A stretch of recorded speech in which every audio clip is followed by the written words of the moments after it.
Bienvenue au Rendez-vous Tech d'Audiophile du vendredi 10 février 2023.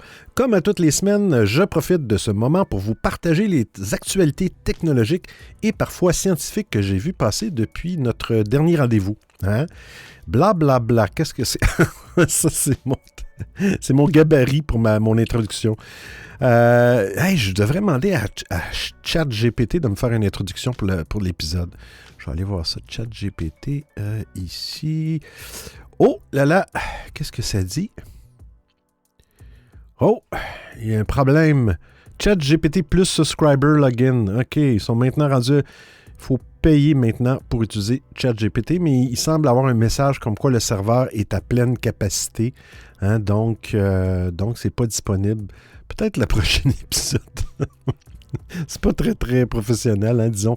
Mais bon, plein de nouvelles choses cette semaine. On parle encore on va parler beaucoup d'intelligence artificielle. Il y en a beaucoup. C'est juste de ça qu'on entend parler ces temps-ci. Hein, fait qu'on commence ça tout de suite avec la première actualité. Bon épisode!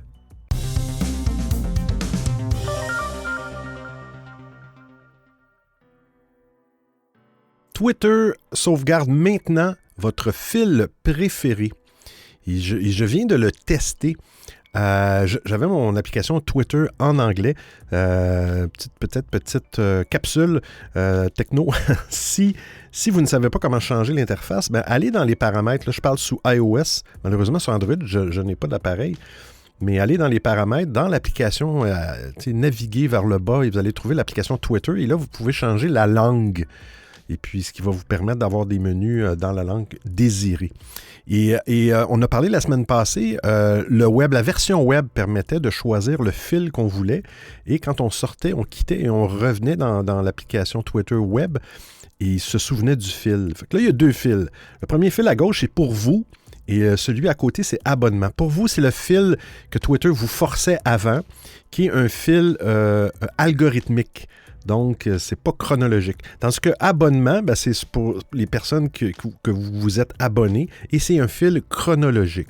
Alors maintenant, dans la version iOS et Android, si vous sélectionnez, exemple, abonnement, vous quittez complètement, vous fermez l'application complètement et vous revenez, eh bien, votre fil, par défaut, va être abonnement. Petite note, si vous avez épinglé des listes, exemple, de Twitter, exemple, vous avez une liste que vous avez appelée Nouvelles ou Actualité, et vous allez retrouver ces listes-là en haut, tout de suite à droite de la liste par défaut Abonnement. Si vous sélectionnez la liste, exemple, Actualité, et que là, vous fermez l'application et que vous la réouvrez, eh bien, par défaut, vous allez revenir au fil algorithmique qui est pour vous en français. Donc, si vous voulez garder abonnement, toujours, quand vous allez dans vos fils d'actualité ou vos fils, vos listes que vous avez épinglées en haut, assurez-vous de revenir à abonnement, au fil que vous voulez les conserver lors du démarrage. Et après ça va très bien fonctionner. Alors, merci Twitter pour ce changement qui était là avant, mais qui est revenu. En tout cas, bref, la version iPad, j'ai remarqué que ça fonctionne toujours avec un genre d'étoile. Vous pouvez cliquer sur la petite icône et vous allez pouvoir choisir, je pense, les plus récentes actualités.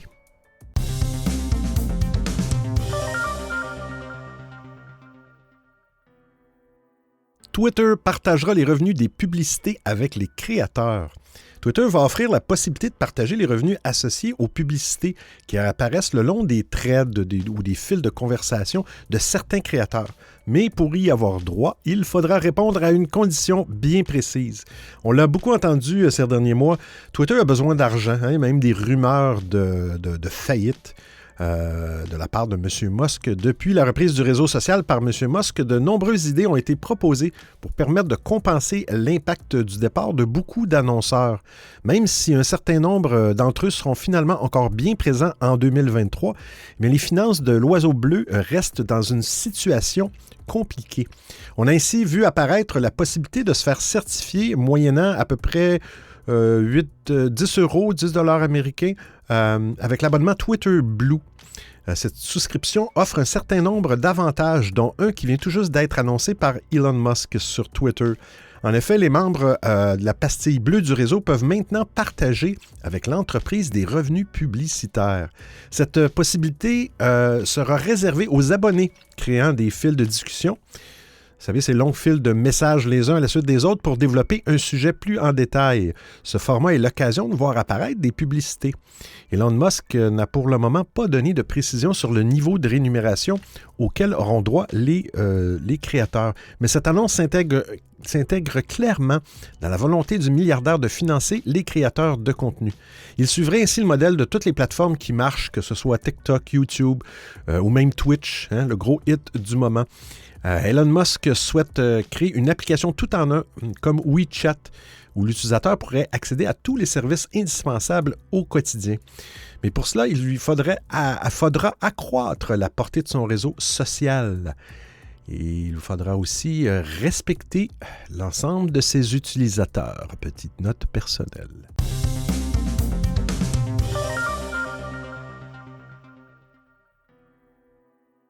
Microsoft Authenticator abandonne la prise en charge de l'Apple Watch. Alors, Microsoft Authenticator met fin à la prise en charge de l'Apple Watch. Malheureusement, cela signifie que vous ne pourrez plus vous connecter facilement à vos comptes, connectés en utilisant uniquement le portable, comme indiqué précédemment par MacRumors. Bien que la mise à jour iOS 6.7.3 de l'application indique qu'elle supprime Microsoft Authenticator d'Apple Watch, elle note également que vous pouvez toujours refléter toutes les notifications d'Authenticator que vous recevez sur votre téléphone iPhone ou sur votre Apple Watch. Microsoft a introduit pour la première fois Authenticator dans l'Apple Watch en 2018. Il s'est avéré utile pour tous ceux qui cherchent à rationaliser leur connexion par l'authentification multifacteur. Au lieu d'avoir à ouvrir l'application Microsoft Authenticator sur votre téléphone pour vérifier votre identité, vous pouviez plutôt approuver la connexion via une notification qui apparaît sur votre monde. Alors, on a entendu parler pour la première fois de l'arrêt en décembre après que Microsoft a discrètement mis à jour sa page FAQ pour noter que vous ne pourrez pas installer ou utiliser Authenticator sur l'Apple Watch. On ne sait pas pourquoi Microsoft a choisi d'abandonner la prise en charge de l'Apple Watch. Maintenant, il déclare vaguement que WatchOS est incompatible avec les fonctionnalités de sécurité d'Authenticator. Au cours de plusieurs années, WatchOS a perdu un certain nombre d'applications remarquables, notamment Pokémon Go, Pokémon Go, remarquable, Uber et Instagram, je ne savais pas, prouvant que tous les services n'ont pas besoin d'une présence à votre poignet. Mais parmi toutes ces applications, l'application compagnon Microsoft Authenticator est peut-être la plus pratique et c'est vraiment dommage qu'elle disparaisse.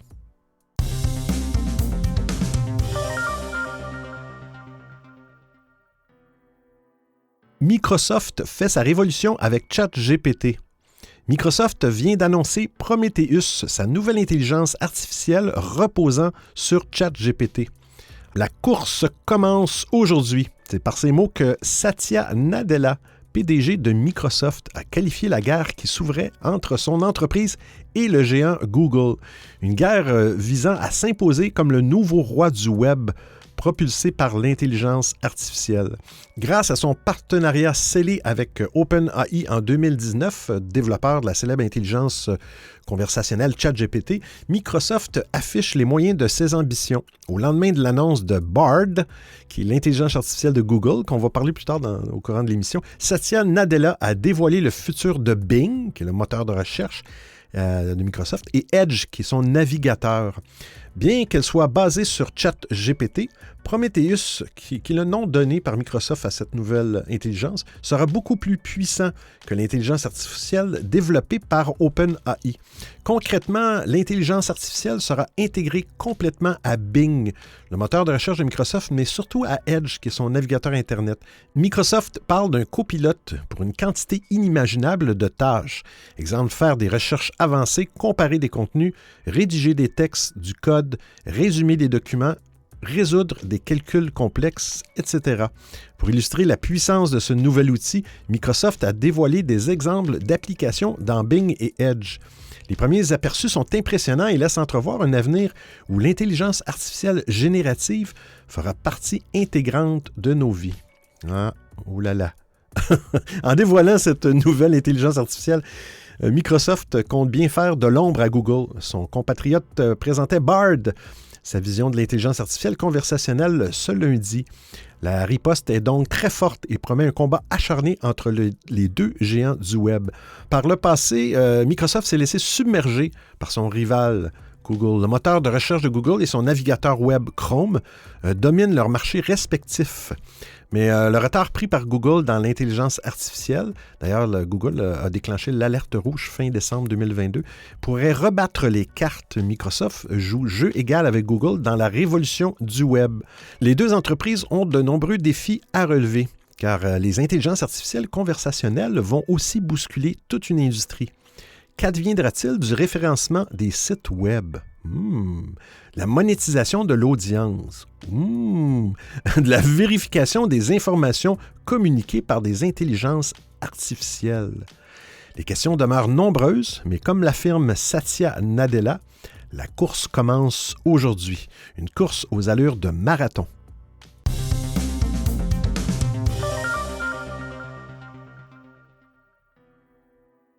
Toujours avec Microsoft qui mise sur les panneaux solaires. Bien, comme toutes les autres grandes entreprises, Microsoft s'est engagé à réduire, voire annuler ses émissions de gaz à effet de serre. C'est dans ce cadre que l'éditeur logiciel a annoncé un accord important pour multiplier les gigawatts issus du solaire. À l'horizon 2030, Microsoft devra avoir divisé par plus de 2 ses émissions de CO2, un engagement qui s'accompagne d'un objectif de retrait des gaz à effet de serre de l'atmosphère produits par les opérations du groupe. Pour y parvenir, l'entreprise doit passer des accords afin d'encourager et de dynamiser l'approvisionnement en énergie renouvelable. C'est dans ce contexte que Microsoft a annoncé une alliance stratégique avec le fournisseur coréen Qcells. Ce dernier va fournir plus de 2,5 gigawatts d'énergie provenant de panneaux solaires aux développeurs travaillant pour l'éditeur. C'est l'équivalent de l'énergie nécessaire au bon fonctionnement de 400 000 maisons. Pour construire tous les panneaux solaires nécessaires, Qcells va investir 2,5 milliards de dollars afin de bâtir aux États-Unis une chaîne d'assemblage complète de la matière première aux panneaux finis. Une usine doit ouvrir ses portes dans l'État de Géorgie. Et je cite, « En tant qu'un des principaux acheteurs d'énergie renouvelable au monde, ce travail contribuera à apporter plus d'énergie solaire au réseau plus rapidement », a commenté Brad Smith, vice-président de Microsoft.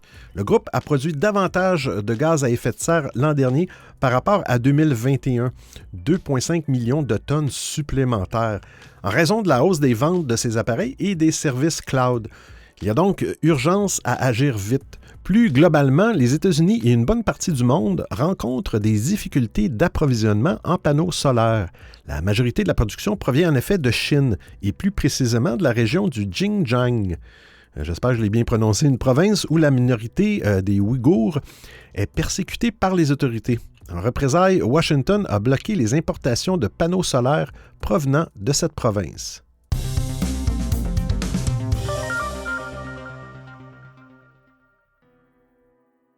Fin du partage de comptes sur Netflix. Ça fait longtemps qu'on en parle de ça. Cela fait plusieurs mois que Netflix a annoncé mettre fin au partage de comptes, au grand désarroi de ses abonnés. Après des tests en Amérique latine depuis l'année dernière, eh bien, la fin du partage de comptes est effective au Canada, en Nouvelle-Zélande, en Espagne et au Portugal dès aujourd'hui. En France, je pense que ça devrait arriver en mars 2023. Mais ce gros changement pour les abonnés est encore flou. Combien ça va coûter? Sera-t-il possible de regarder Netflix lorsque nous sommes en voyage? La plateforme de streaming s'est enfin décidée à détailler sa nouvelle stratégie. J'ai lu plusieurs articles contradictoires. Je pense que c'est le plus à jour parce que j'ai été sur le site de Netflix. À l'heure actuelle, Netflix propose 4 abonnements pour que chacun y trouve son compte. Si certains utilisateurs sont prêts à payer pour pouvoir continuer à partager leur compte, eh bien cela ne sera réservé qu'à une poignée d'entre eux. Pour partager son compte, moyennant quelques dollars supplémentaires, quand même, ici au Canada, c'est pas donné, il faudra avoir souscrit au forfait standard ou à la formule premium. Si vous avez un compte standard, vous pourrez alors ajouter un sous-compte pour une personne qui ne vit pas avec vous. Les utilisateurs premium, eux, pourront faire profiter de ce luxe à 2 proches. 2 sous-comptes. Concernant le coût de cette option, c'est pas encore homogène. En plus du prix de l'abonnement, il faudra compter en Europe 3,99 € par personne supplémentaire chaque mois. Au Portugal, tandis qu'en Espagne, c'est 5,99 €.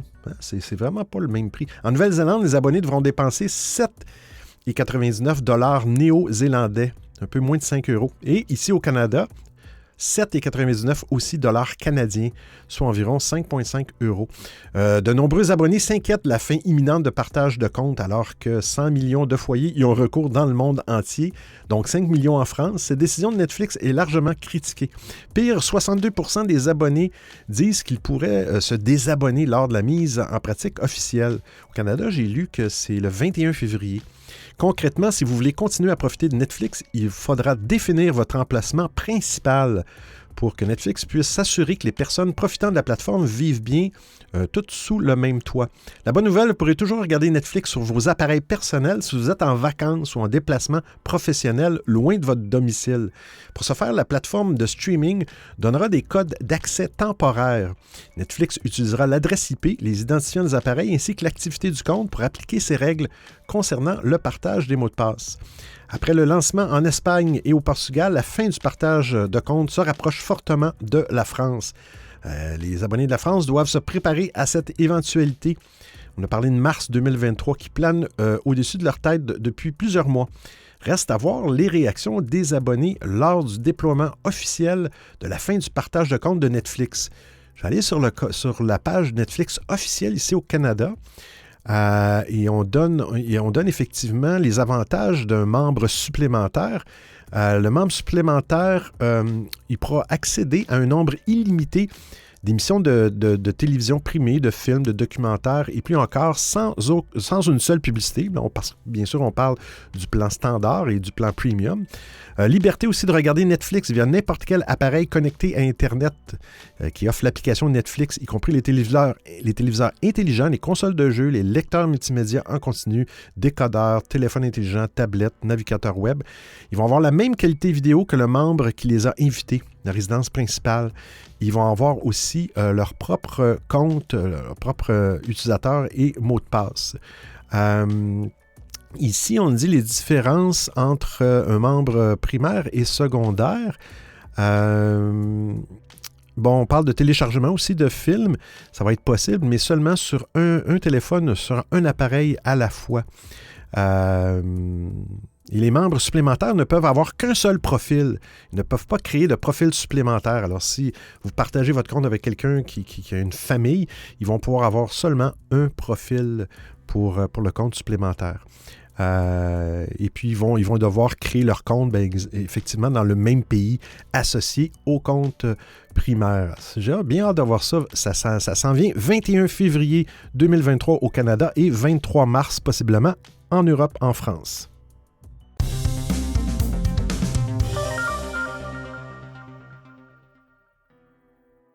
Comment installer et utiliser Discord sur PS5? Bien, dans le domaine des messageries en ligne dédiées au gaming, on ne fait pour l'instant pas mieux que Discord, qui est devenu une référence pour n'importe qui a besoin de communiquer sur un jeu ou en partie. La plateforme étant sa disponibilité est désormais utilisable sur PS5, après avoir intégré les consoles Xbox il y a quelques mois. Ceci arrive assez longtemps après que PlayStation ait annoncé racheter le service afin de l'intégrer nativement sur ses appareils. Avec la dernière mise à jour PS5, bien, la version bêta de Discord vous permet de passer des appels, des chats vocaux, directement via votre console. Voici donc la marche à suivre pour y accéder. Pour ce faire, vous devez déjà disposer d'un compte Discord. Vous devez ensuite l'associer à votre console en vous rendant dans les paramètres, sous l'onglet « Utilisateurs et comptes », puis « Services liés ». S'affiche alors une liste de réseaux tels que Spotify, Twitter et dont fait maintenant partie Discord. Cliquez sur l'icône correspondante et suivez les instructions. À noter que pour utiliser Discord sur la PS5, il vous faudra impérativement l'application Bureau ou mobile. En effet, ce n'est pas l'application Discord qui est disponible sur la console, mais juste une partie de la messagerie. Pour profiter d'un appel directement sur PS5, il faudra donc passer par l'application PC ou mobile, puis cliquer sur transférer l'appel, représenté avec une icône de téléphone, de smartphone cachée par une manette, et ensuite vous suivez une nouvelle fois les instructions et le tour est joué. Encore en version de test, l'intégration de Discord sur PS5 n'est pas disponible pour tous les joueurs. Cela ne devrait toutefois pas tarder à arriver de manière officielle. Alors, vous pouvez consulter aussi dans l'article les autres changements de la mise à jour de la PlayStation.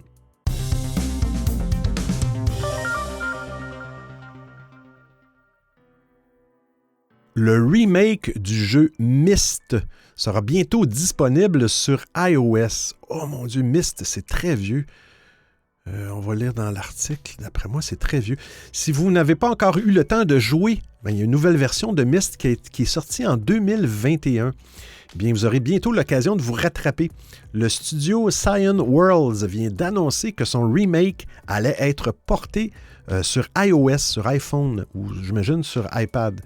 À l'occasion des 30 ans du titre originel. 30 ans. Il faudra un appareil avec une puce au moins A12 bionique pour en profiter. Autrement dit, un iPhone XS ou un iPad 8. On s'entend et plus. Le jeu prendra en charge les commandes tactiles. Il sera compatible avec les manettes, le combo clavier-souris ou les accessoires Apple comme le Smart et le Magic Folio.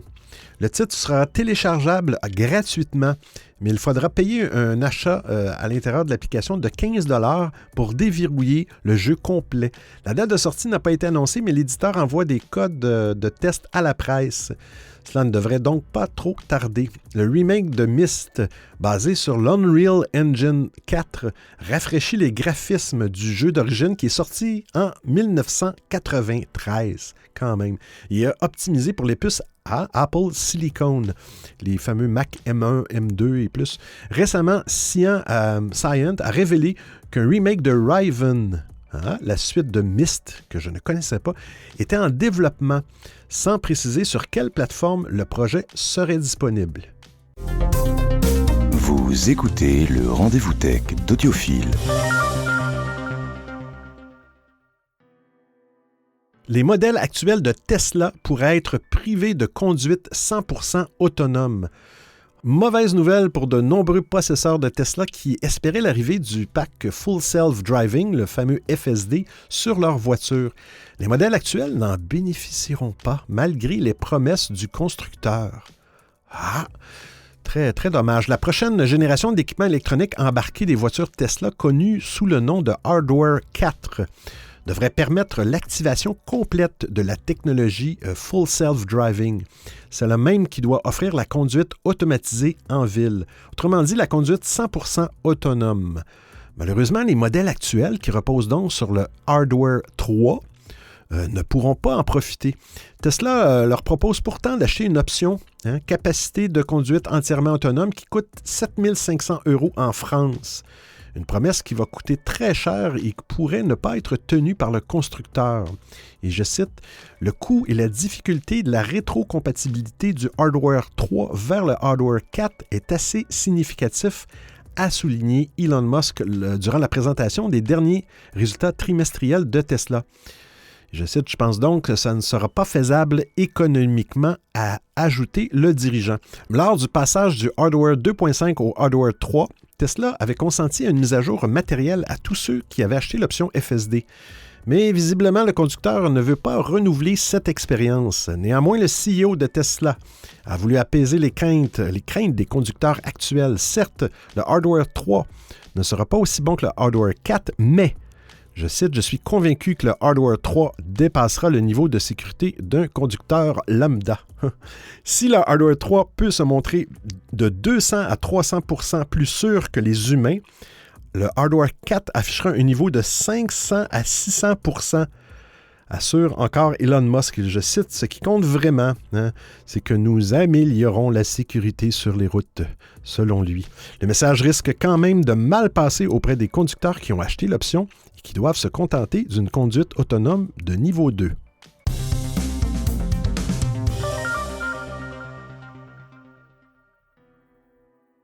OpenAI dévoile ChatGPT+. Hein? On l'a vu dans l'introduction de l'émission. On savait déjà depuis un certain temps que OpenAI cherchait à mettre en place une formule d'abonnement à ChatGPT, formule payante, à côté des accès payants à l'API de ce vaste modèle de langage. Mercredi 1er février, en soirée, OpenAI a ainsi annoncé son offre d'abonnement ChatGPT+. Le service sera facturé 20 $ par mois, sûrement américain. Pour ce tarif, les abonnés bénéficieront d'avantages tels qu'un accès garanti à ChatGPT, même lorsque le site est en surcapacité, ce qui était le cas tantôt. Ce qui arrive de facto assez souvent compte tenu de la popularité inédite du service. OpenAI parle également de temps de réponse plus rapide. Les abonnés devraient également avoir droit à des améliorations et nouvelles fonctionnalités en avant-première. L'abonnement ChatGPT+ ne sera dans un premier temps disponible qu'aux États-Unis. La firme ne donne aucune info quant à une disponibilité dans d'autres marchés. OpenAI commencera prochainement à inviter directement les utilisateurs résidents aux États-Unis qui s'inscrivent à la liste d'attente via un lien. Alors, si vous voulez continuer d'utiliser ChatGPT sans payer d'abonnement, n'ayez crainte, comme l'explique en effet OpenAI sur son blog, et je cite, « Nous aimons nos utilisateurs gratuits et continuerons d'offrir un accès gratuit à ChatGPT. Cet abonnement à ce tarif permettra de soutenir la disponibilité de l'accès gratuit auprès du plus grand nombre. Du coup, il ne sera pas vraiment obligatoire de s'abonner pour profiter plus ou moins du même service. Mais cela pourrait changer à plus ou moins long terme, j'imagine. Dans la section « Projet pour l'avenir » du communiqué de presse d'OpenAI, on peut lire, et je cite, « Nous prévoyons de raffiner, de développer l'offre d'abonnement en se basant sur vos retours et vos besoins. Nous lancerons prochainement une liste d'attente pour ChatGPT API. Et nous explorerons activement des offres d'abonnement moins chères, des offres dédiées aux entreprises, ainsi que des packs de données donnant accès à une disponibilité accrue. Selon la firme, les caractéristiques de ChatGPT+ sont déjà le fruit des retours d'utilisateurs. À l'origine, OpenAI pensait surtout la bêta de ChatGPT comme un test et un aperçu de cette technologie. Mais la croissance énorme et le fait que de nombreuses réponses s'avèrent avoir une énorme valeur ajoutée ont conduit les équipes à améliorer tous les cas les plus utiles d'utilisation, comme l'aide au codage, le brainstorming, l'écriture de contenu et l'apprentissage.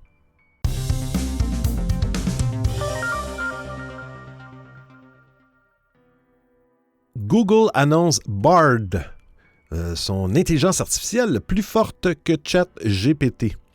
ChatGPT vous impressionne? Eh bien, attendez de connaître l'expérience Bard. Voilà ce qu'il faut lire entre les lignes du billet du blog publié par Google ce lundi 6 février. Bard, c'est la nouvelle intelligence artificielle conversationnelle développée par le géant américain. Et je cite, Bard a pour mission de combiner l'étendue des connaissances du monde avec l'intelligence artificielle, explique Sundar Pichai, excusez-moi, M. Pichai, PDG du groupe Alphabet, maison mère de Google. Je cite encore, il peut vous aider à expliquer les dernières découvertes de la NASA issues du télescope James Webb à un enfant de 9 ans. Où vous renseignez sur les meilleurs attaquants au football mondial actuel. Se félicite-t-il? Cette description vous dit quelque chose? Oui, les promesses de Bard sont les mêmes que celles de ChatGPT, l'intelligence artificielle d'OpenAI qui cartonne depuis quelques mois maintenant et sur laquelle des géants comme Microsoft lorgnent déjà. Rappelons que Microsoft est prêt à investir 10 milliards de dollars. En réalité, Bard va encore plus loin que ChatGPT, puisque Google domine le web de la tête et aux épaules. Une entreprise va relier Bard à l'actualité en temps réel, ainsi qu'à son moteur de recherche. Et je cite, Bard s'appuie sur les informations du web pour fournir des réponses actualisées et de haute qualité. Alors, indique encore M. Sundar Pichai. Une différence notable par rapport à ChatGPT qui, dans sa version actuelle, ne base ses réponses que sur une base de données s'arrêtant fin 2021. Surtout, Bard sera associé à la puissance du moteur de recherche Google, de quoi transformer nos habitudes en matière de recherche. Fini les mots-clés dans Google. Bard sera un assistant capable de discuter avec vous pour répondre à toutes vos questions. N'espérez pas utiliser Bard tout de suite. L'intelligence artificielle de Google ne sera pas disponible pour le grand public avant plusieurs semaines. Toutefois, une phase de test est prévue auprès de testeurs de confiance, comme des entreprises spécialisées dans l'intelligence artificielle. Avant le déploiement de l'outil, Google veut s'assurer que les réponses de Bard atteignent un niveau élevé en termes de qualité, de sécurité et d'ancrage dans les informations du monde réel. Un vaste chantier pour le géant du Web qui arrive avec un peu de retard sur ce marché en pleine croissance. Selon le New York Times, Sundar Pichai a même sonné l'alerte rouge en décembre 2022 face au succès de ChatGPT. Il aurait même rappelé au secours Sergey Brin et Larry Page, les fondateurs de Google, pour accélérer le mouvement et devancer Microsoft, car l'autre géant américain aussi avance ses pions dans le domaine de l'intelligence artificielle. De quoi faire renaître une ancienne rivalité. La guerre de l'intelligence artificielle est déclarée.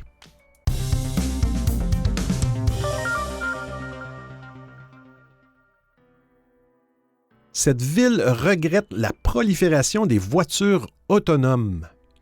Les villes dans lesquelles les voitures autonomes ont le droit de circuler sont assez rares et généralement, ces robots-taxis sont limités à une circulation restreinte à des horaires spécifiques. C'est le cas aussi à San Francisco, qui a autorisé Waymo et Cruise à tester leurs véhicules autonomes à certaines heures de la journée et dans des quartiers bien précis. Ces deux entreprises cherchent désormais à étendre leurs services, mais la ville joue la carte de la prudence en proposant plutôt une série de déploiements limités avec des extensions progressives plutôt que des autorisations illimitées. Les autorités de San Francisco ne veulent pas voir les robots-taxis dans le centre-ville, par exemple, ou encore le matin et le soir, qui sont les moments les plus chargés sur les routes. Elles veulent également obtenir plus de données pour prendre des décisions. La ville estime en effet que ces voitures autonomes posent plus de problèmes qu'elles n'apportent de solutions. Et à nombreuses reprises, des arrêts inopinés de ces robots-taxis ont provoqué de sérieux problèmes de circulation. Et je cite, « Ils peuvent forcer d'autres véhicules à effectuer des changements de voie brusques et dangereux, à freiner ou à accélérer rapidement, ou à s'engager sur des pistes cyclables, ou sur des passages pour piétons. Ils peuvent provoquer des collisions par l'arrière, soutiennent les autorités. » Rien de rassurant. Dans ces conditions, mieux vaut y aller très prudemment pour éviter le chaos. Sur les routes, Cruise a rappelé son bilan en matière de sécurité, 0 blessure ou décès, tandis que Waymo temporise et parle d'un processus normal. L'entreprise fait circuler ses véhicules avec à leur bord un chauffeur humain, ce qui limite les arrêts abrupts et les problèmes causés par le logiciel.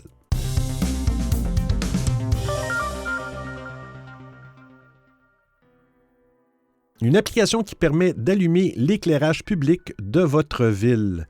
Eh bien, si vous vivez en Île-de-France et que votre commune éteint presque complètement l'éclairage public entre 23h et 5h du matin, il est possible que votre mairie vous laisse quand même la possibilité d'allumer les lampadaires alentour via une application pour téléphone mobile. Un reportage du Le Parisien raconte les raisons pour lesquelles Longpont-sur-Orge a choisi d'être la première à installer l'infrastructure nécessaire sur son parc de lampadaires. L'éclairage public continue d'être un poste important de gaspillage d'électricité. On a vu il y a maintenant plus de 20 ans l'éclairage public s'éteindre sur de nombreux grands axes et voies rapides, y compris aux abords des villes pour des raisons d'économie, mais aussi parce que des études ont démontré que les conducteurs ont tendance à adopter des comportements plus prudents sur les routes mal ou non éclairées. Toutefois, à l'heure de la transition écologique, de nombreuses localités réfléchissent à des solutions pour encore réduire la dépense, ce qui implique un recours moindre à l'éclairage public. Or, éteindre simplement l'éclairage public pose immédiatement un problème, qui est en fait le même que celui qui a provoqué la généralisation de l'éclairage dans les rues et dans les villes. Dans certaines zones, se balader la nuit sans le moindre éclairage provoque un sentiment d'insécurité. Longpont-sur-Orge a choisi dès 2021 de couper la poire en deux en installant un système qui permet aux habitants qui le désirent d'allumer sur demande pendant quelques minutes les lampadaires alentours. Tout se passe par une application J'allume ma rue, développée par une petite entreprise française. Un système connecté doit être installé dans les lampadaires couverts par le système. L'utilisateur, lui, n'a qu'à ouvrir l'application qui le géolocalise et appuyer sur une icône en forme d'ampoule. Et puis, hop, les lampadaires s'allument. Longpont-sur-Orge n'a pour l'instant équipé que son centre-ville, mais les économies déjà réalisées et l'absence de hausse de faits de délinquance poussent désormais la mairie à envisager l'extension de la zone à toute la communauté. Longpont-sur-Orge n'est pas la seule ville à être connectée à l'application J'allume ma rue. Fin 2021, le système a également été déployé à Saint-Prix, Val-d'Oise, mais aussi loin de la région Île-de-France, comme par exemple en Bretagne, à Saint-Brieuc. La communauté d'agglomération Val-Parisis suit de près les premières expériences dans le Val-d'Oise, notamment du côté des chiffres de la délinquance. Et là encore, rien n'indique la moindre hausse des faits de ce type dans les communes ayant fait le choix de cette solution.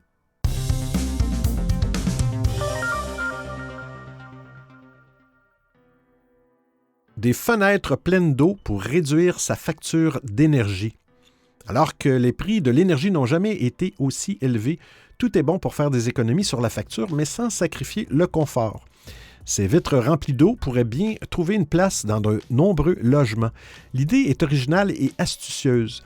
La start-up WFG, Water-Filled Glass, a imaginé des fenêtres dont les vitres sont remplies d'eau. Un mince filet de liquide est présent dans les panneaux de verre de ces vitres à double vitrage. Un système d'évacuation et de renouvellement d'eau est aussi présent grâce à des tuyaux cachés dans les murs. Le principe est simple. L'eau présente dans les vitres a la faculté d'absorber la chaleur de l'extérieur. Elle agit donc comme un climatiseur naturel. Et elle absorbe également la chaleur provenant de l'intérieur du logement, ce qui permet d'éviter les déperditions de chaleur. Lorsque l'eau est chaude, elle est évacuée puis remplacée. WFG l'assure. Ce système de fenêtres rempli d'eau, qui bien sûr ne masque rien de l'environnement extérieur et laisse passer la lumière naturelle, réduit les factures d'énergie de manière sensible. L'entreprise britannique explique que les économies sont de l'ordre de 47 à 72 % de la consommation énergique par rapport à des fenêtres double vitrage classiques. Avec des fenêtres à triple vitrage, les économies sont de l'ordre de 34 à 61 %, tout dépendant du climat, de son lieu d'habitation et du ratio entre le nombre de fenêtres et de murs. Quant au risque de condensation, il peut se gérer en modulant la température de la membrane d'eau, qui est possible de chauffer à 40 degrés l'hiver. En bonus, on peut se servir aussi de ce filet d'eau comme d'un capteur solaire, d'énergie thermique générée, pouvant servir à réchauffer l'eau utilisée dans la maison. WFG travaille sur 2 projets commerciaux actuellement en Hongrie et aux États-Unis. Au vu de l'intérêt de cette innovation, il est plus que probable que d'autres vont s'ajouter très rapidement.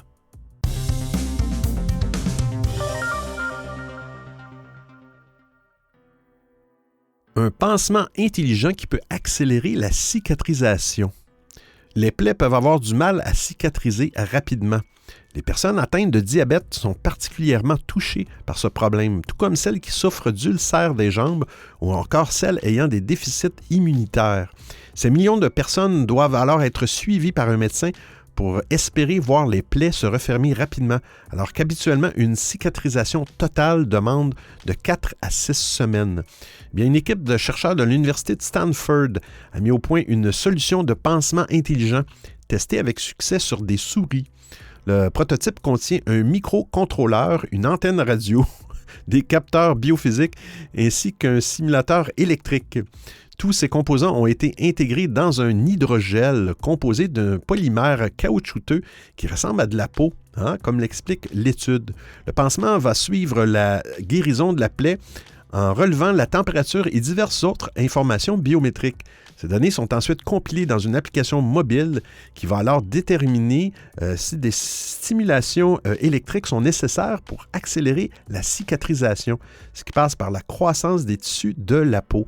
Intéressant. Ce principe est déjà utilisé dans les hôpitaux avec l'aide d'une console qui produit des impulsions électriques sur les plaies chroniques. Il s'agit d'adapter cette technique dans des pansements. Les résultats auprès du groupe test des souris sont encourageants avec des temps de cicatrisation réduits de 25 %. Et je suis certain que les souris sont très satisfaites de ce résultat. Le remodelage dermique s'est amélioré de moitié, c'est bien. Reste maintenant le plus dur, adapter la technologie à l'humain et s'assurer que ce type de pansement intelligent peut être utile. Néanmoins, les chercheurs se veulent optimistes, bien qu'il reste encore des défis à relever, notamment sur le rejet possible par la peau de l'hydrogel ou encore les irritations qui peuvent être provoquées par des capteurs encrassés. Alors, j'espère que vous appréciez le format et le contenu de l'émission. Si vous avez des suggestions d'actualité, des commentaires, vous voulez m'envoyer un message audio ou simplement me payer un café, eh bien c'est très simple. Vous trouverez tous les liens sur www.audiophile.com. Il y a même une section nommée Docu, le rendez-vous tech d'Audiophile intégral avec l'ensemble des références web ou liens URL. Et je vous remercie de m'avoir prêté vos oreilles pendant l'écoute de cet épisode. Et c'est terminé pour aujourd'hui. Oui, une autre semaine, ça passe tellement vite. Beaucoup d'actualités, beaucoup de choses au niveau de l'intelligence artificielle. Des fois, c'est pas très rassurant, mais bon, il faut rester de bonne humeur, il faut être positif, il ne faut pas être triste. Pourquoi? Parce qu'on se retrouve la semaine prochaine pour un autre épisode du Rendez-vous Tech d'Audiophile. D'ici là, portez-vous bien. Ciao, ciao tout le monde!